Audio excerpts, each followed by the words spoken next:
Hello friends, welcome back to the new video guys. Today guys we are going to talk about guys Wi-Fi setting in our Realme phone guys. In this video guys I will show you guys how can you disconnect your Wi-Fi network guys. Which network means guys Wi-Fi network guys you have connected in your Realme phone and guys you want to disconnect guys you don't want to use.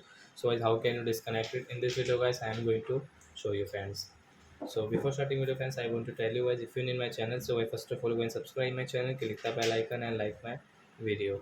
So friend first of all guys we will have to come in our phone settings. So we will come in, then as you can see this type of setting, then my first setting as you can see your Wi-Fi settings. So I tap here, so you can see guys which network guys you have connected guys. As you can see guys I have connected this Mukesh Wi-Fi. I want to disconnect, so you can see guys this icon right side, tap here and as you can see this setting. So as you can see remove this network means disconnect. Yes, we want to disconnect, so this Wi-Fi network will disconnect, then guys I cannot use this Wi-Fi network.